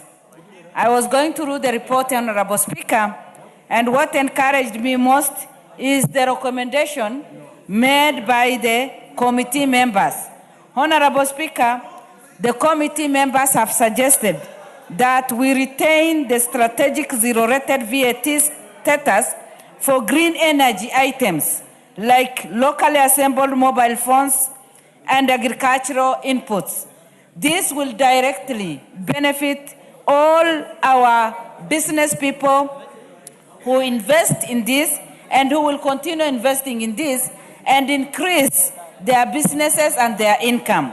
Again, Honorable Speaker, the committee members have also recommended that adjusting filing deadlines to give individuals a practical window of 4 months and corporate bodies 6 months to submit financial returns will be of great benefit to every citizen. Honorable Speaker, I've also looked at the bill and seen that it is caring for the citizens. The main objective of this bill, Honorable Speaker, is to generate approximately 98.9 billion in revenue collection. That will benefit each one of us, that will benefit our economy, and also bring stability. Honorable Speaker, again, the objective of this bill is to strengthen international compliance by aligning Kenya's tax framework with the standard global practices for trust and virtual assets. Honorable Speaker, Kenya is growing, and especially under the leadership of our president, who is so committed to growing this nation and to moving into first world. We have no other option, Honorable Speaker, than being bold enough to grow our economy and to also support all our business people, our citizens, so that we can all grow together. Again, Honorable Speaker, key proposals of this finance bill are as follows, and I will just pick on a few. Offering massive relief to workers by exempting employment gratuity from income tax provided to service contract covers a continuous period of at least 3 years. Honorable Speaker, many people who are working at the end of their term or their contract, they look forward to receiving their gratuity. And exempting this from income tax will give all the employees a big relief. And we will encourage Kenyans to work, and when it comes to receive their payment, then we have taken care of them because of exempting employment gratuities from income tax. That will help us to make sure that their whatever they will receive will not be interfered with. They will receive their package and they will benefit, and that will comfort them and also encourage them and motivate them. Again, Honorable Speaker, on value-added tax VAT realignment, the bill promotes green mobility, a technology by adding electric buses, bicycles, and others. This will caution Kenyans again, Honorable Speaker, because many of us will get into that and also benefit because we will be able to use less money in fueling and other things. Again, when you look at that, cautioning local industries and the health by exempting scrap metal inputs for animals' feeds and also raw material. Honorable Speaker, many of our citizens work in this area and also earn their income from this. And by cautioning local industry, we will be able to help Kenyans to support their businesses and also grow, because when they grow, the nation grows. When they grow their businesses, our economy also grows. Again, Honorable Speaker, this bill, you can clearly see from the bill that the bill is aiming to protect agricultural supply chain, and the bill introduces VAT exemption on transportation of sugarcane from farms to milling factories. Honorable Speaker, what else do our farmers need? Because we have already introduced VAT exemption, and our farmers will enjoy, when they don't pay for this transportation, they will enjoy their total income, and that means their income will obviously increase.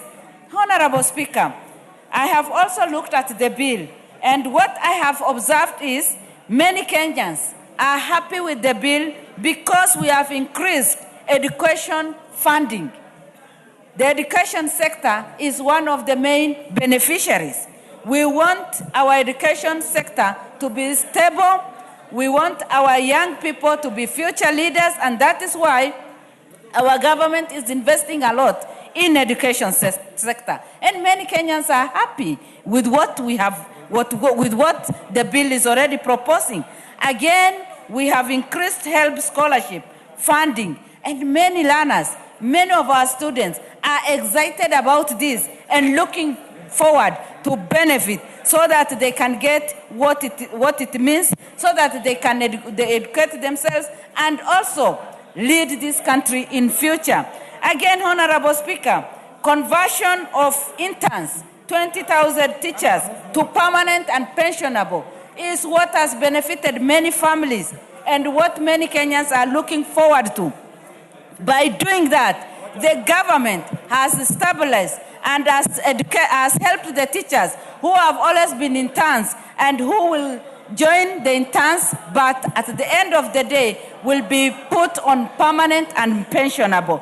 Again, Honorable Speaker, in this bill, we have what we call support for the elders, almost 3.9 billion that will support our village elders. What else do we really need?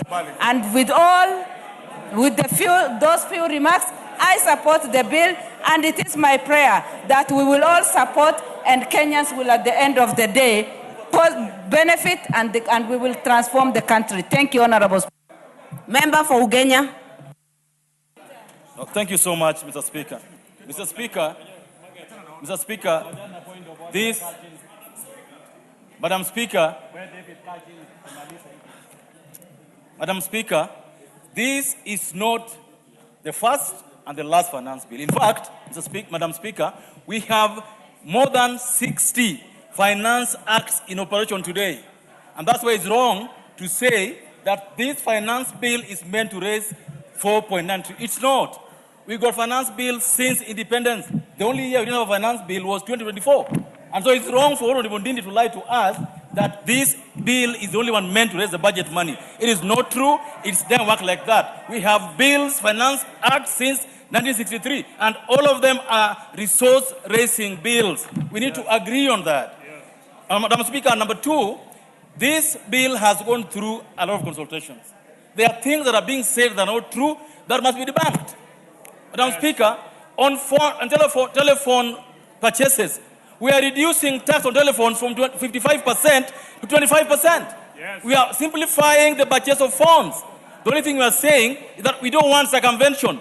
People importing phones into Uganda, into Tanzania, then getting into the country as if they are made in those countries, Madam Speaker. We must tell our people the truth. We are reducing the cost of phones, not increasing them, Madam Speaker. Madam Speaker, in the morning I heard that we are increasing cost of medical supplies, Madam Speaker. And I want Honorable Gachagua to listen to me on this matter.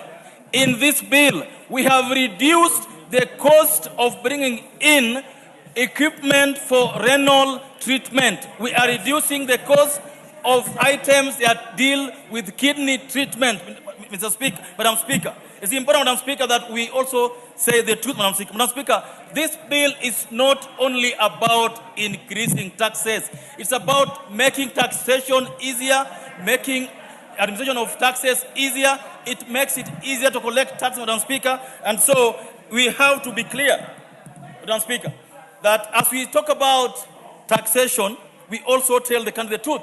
The Mitumba traders themselves ask for tax to be classified as exempt. They said that putting us now on zero rating doesn't help us. In fact, they said that if you put on exempt, it makes business for us easier. Indeed, Madam Speaker, there is no reason for applying VAT on Mitumba because you're not adding any tax on it. It's making collection of taxes in that regard easier. And above all, it was asked by that industry. We didn't just wake up and put it, Madam Speaker. It's very important, Madam Speaker, to note that this bill does something that needs to be done in the country. We are losing 400 billion every year on tax refunds. Some of these tax refunds, Madam Speaker, are fake tax refunds. This bill makes it easier for government to know who is applying for tax refunds that is fake, which one that is right, so that we are able to put our money where our mouths are, Madam Speaker. Madam Speaker, this bill is meant to ensure that those who are paying taxes today, especially rental income, Madam Speaker, I heard people saying that, oh, we are increasing tax on rent. It's not so. The truth is that we are making it easier for tenants whose landlords are foreigners to be able to pay taxes in this country, Madam Speaker. You can't be charging taxes on landlords that are locals, nationals, and you don't want to charge taxes on foreigners who don't live here and who we don't know where they live and who are receiving money in Uganda, Tanzania through M-Pesa. We want all that taxes to remain here, Madam Speaker. Madam Speaker, I've heard about, my friend talk about scrap metal. Scrap metal, Madam Speaker, is a source of steel in this country. But we are saying that if you are selling scrap metal, you've picked something on the road, you are doing whatever you are doing, that will be income. There is no value added on selling a car bumper. There is no value added on selling a sufuria that is wasted. So that's why we're saying that if you sell it, it will be income. There is not VAT charge, Madam Speaker. Madam Speaker, it's important that as we do these debates, we divorce politics from it so that we ensure that Kenyans know this finance bill is the most misinformed as it were, Madam Speaker. So I need us to say that as we go forward, Madam Speaker, let us tell the truth to the Kenyans. Let us ensure that everyone knows what's going on. I heard in the morning someone saying that we are increasing tax on sugarcane transport. In this bill, we are reducing tax on sugarcane transport, not increasing it. So if a member says that we are increasing tax on importing sugar, on transporting sugarcane, it's a lie. Madam Speaker, let members of this parliament tell Kenyans the truth. In overall, Madam Speaker, this bill is better than any bill that we've had in the recent past. It makes tax admin easier. It collects what you need to collect. But above all, it responds to the needs of Kenyans, that you don't increase more taxes and make their lives more difficult. Madam Speaker, those are my remarks. I beg support. Point of order, Madam Speaker. What is out of order, Honorable Pukose? Honorable Speaker, I think we've exhaustively discussed this, and may I call that the mover now be called to reply. That the mover be called to reply. Put the question. Yes.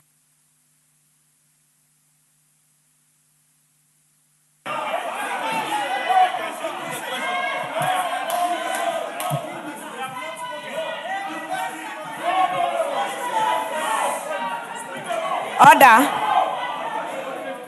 Order, members. Order, members. Shouting does not add to the debate. Honorable members, a member has risen in his place and requested the speaker to put the question that the mover be called to reply. I will put that question. That the mover be called to reply. Will as many as are of that opinion say aye? Aye. Will as many as are of a contrary opinion say nay? Nay. The ayes have it.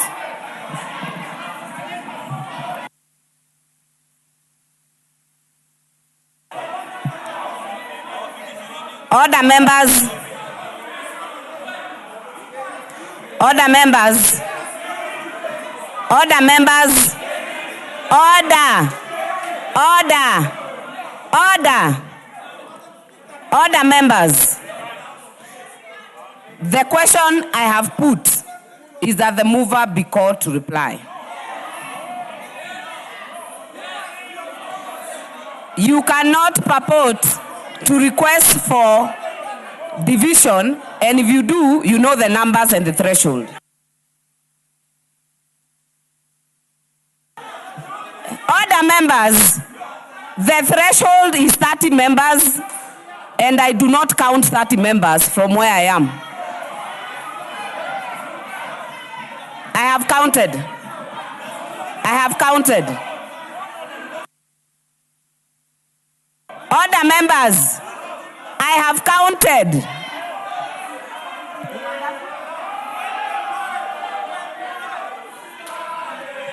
Order. Order, members. Order.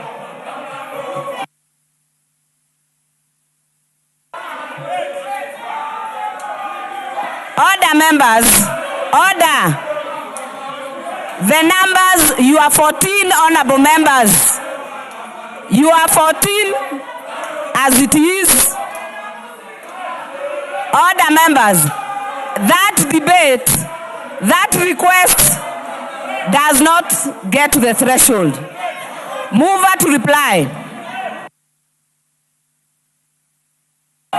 Thank you, Madam. I stand in. Thank you, Madam Speaker. With the debate that has been contributed by members, it is sufficient enough that this particular finance bill is seeking to address the main issues, Madam Speaker, and therefore I beg to reply.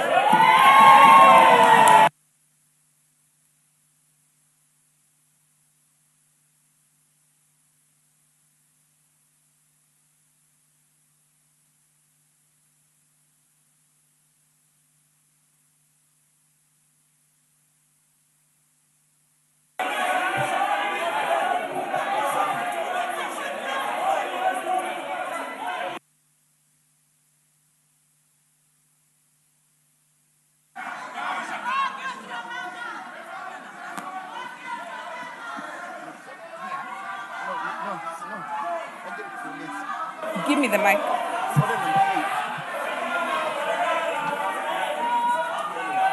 The numbers are 30, like you said. Order, members.